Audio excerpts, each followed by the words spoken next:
പുറത്ത് പോയപ്പോൾ ഈ സ്ക്രാബൊക്കെ വെച്ച് ഇടയിൽ ഒരു കാർഡ്ബോർഡിൻ്റെ ഒരു റോള് കിട്ടിയിട്ട് ഇത് എന്ത് വന്നാണ് എന്ത് പാക്കിംഗ് വന്നതാണെന്ന് എനിക്കറിയില്ല. കണ്ടപ്പോൾ ഞാനങ്ങ് എടുത്തിട്ട് വന്നിട്ട് ഇത് വെച്ച് നമുക്കൊരു കിടിലൻ ഐറ്റം കണ്ടാലോ. കാർഡ്ബോർഡ് ആവശ്യത്തിൻ്റെ അളവിൽ മുറിച്ചെടുക്കാം കേട്ടോ. മുറിച്ചെടുത്ത ശേഷം നമുക്ക് ന്യൂസ് പേപ്പറോ മാഗസീൻ എന്ത് വേണമെങ്കിൽ യൂസ് ചെയ്യാം. ഞാൻ ന്യൂസ് പേപ്പർ വെച്ചിട്ടാണ് ഇങ്ങനെ റോൾ ചെയ്തെടുക്കുന്നത്. മാഗസീൻ വെച്ചിട്ടാണ് ഇങ്ങനെ റോൾ ചെയ്തെടുക്കുന്നത്. റോൾ ചെയ്തെടുത്ത ശേഷം നമ്മൾ ആ കാർഡ്ബോർഡിൻ്റെ അളവിൽ അങ്ങോട്ട് എല്ലാം ഒന്ന് കട്ട് ചെയ്ത് കൊടുക്കുക കേട്ടോ. കട്ട് ചെയ്ത് ആ അളവിൽ കുറച്ച് കൂടുതലായാലും ആ കറക്റ്റ് അളവ് തന്നെ വേണമെന്ന് അതിൽ കുറച്ച് കൂടുതലായാലും കുഴപ്പമൊന്നുമില്ല. ആ ഒരു രീതിക്ക് എല്ലാതും ഒന്നും ഫുള്ളായിട്ട് കട്ട് ചെയ്തെടുക്കുക. കട്ട് ചെയ്ത ശേഷം കാർഡ്ബോർഡിൻ്റെ ചുറ്റും അങ്ങ് ഒട്ടിച്ച് കൊടുക്കുക കേട്ടോ. ചുറ്റും ഒന്ന് ഒട്ടിച്ച് കൊടുക്കുക. ഇത് നല്ല കട്ടിയുള്ള കാർഡ്ബോർഡാണ്, അതുകൊണ്ട് ഇതിന് വേഗത്തിൽ നനയുന്നൊന്നും പേടിക്കണ്ട കേട്ടോ.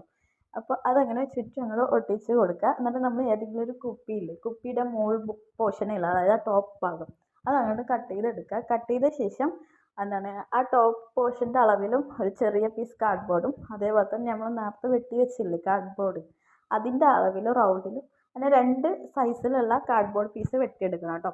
എന്നിട്ട് അതിൽ വലിയ കാർഡ്ബോർഡിൻ്റെ നടുക്ക ഈ കുപ്പിയുടെ മൂടിയില്ലേ, ആ മൂടിയുടെ അളവിൽ ഒരു തുളയിട്ട് കൊടുക്കുക. തുളയിട്ട് കൊടുത്തിട്ട് നമ്മൾ അതിലുള്ളിലോട്ട് കുപ്പി കയറ്റി മൂടിയിട്ട് ടൈറ്റ് ചെയ്യാനാണ് കേട്ടോ. ടൈറ്റ് ചെയ്ത് കൊടുക്കുക. ടൈറ്റൊക്കെ ചെയ്ത ശേഷം നമ്മൾ നേരത്തെ ഉണ്ടാക്കിയ ആ കാർഡ്ബോർഡ് ഇല്ല, ന്യൂസ് പേപ്പറൊക്കെ വെച്ച് ചുറ്റും ഒട്ടിച്ചത്, അതങ്ങനെ ഇതിൻ്റെ മുകളിൽ വെച്ച് അങ്ങനെ ഒട്ടിച്ച് കൊടുക്കുക കേട്ടോ. ഈ കാർഡ്ബോർഡിൻ്റെ മുകളിൽ വെച്ചിട്ട് അങ്ങനെ ഒട്ടിച്ച് കൊടുക്കുക. ഒട്ടിച്ച് കൊടുത്ത ശേഷം ഞാൻ എന്താ ചെയ്തതെന്ന് വെച്ചാൽ ആ കുപ്പിയുടെ ഉള്ളിൽ കുറച്ച് ന്യൂസ് പേപ്പറൊക്കെ തിരികെ വെച്ചിട്ടുണ്ട്. നമ്മൾ ഫ്ലവറൊക്കെ വെക്കുമ്പോൾ കുറച്ച് അടിയിൽ വെയിറ്റ് വേണമല്ലോ, വെയിറ്റിന് വേണ്ടി കുറച്ച് ന്യൂസ് പേപ്പറൊക്കെ വെച്ച് അഡ്ജസ്റ്റ് ചെയ്തിട്ട് എന്നിട്ട് അതിൻ്റെ അടിയിലും ഇതുപോലെ കാർഡ്ബോർഡ് വെച്ച് ഒട്ടിച്ച് കൊടുക്കുക. ഞാൻ ഈ മാസ്കിൻ്റെ അപ്പോൾ ചുറ്റും സെക്യൂർ ചെയ്തിട്ടുണ്ട് കേട്ടോ, അത് ബോറാവാണ്ടിരിക്കുക. എന്നിട്ട് അടിയിൽ മാത്രം തന്നെ പെയിൻറ്റ് കൊടുത്തിട്ടുള്ളൂ, മുകളിൽ കൊടുത്തിട്ടില്ല. നിങ്ങൾക്ക് വേണമെങ്കിൽ അങ്ങനെയും ചെയ്യാം കേട്ടോ. അപ്പോൾ ഇതിൻ്റെ ഫൈനൽ ലുക്ക് ഇങ്ങനെയാണ് വരുന്നത്. നിങ്ങൾക്ക് വീഡിയോ ഇഷ്ടപ്പെടുകയാണെങ്കിൽ ഒന്ന് ലൈക്കും സബ്സ്ക്രൈബും ചെയ്യാൻ മറക്കല്ലേ.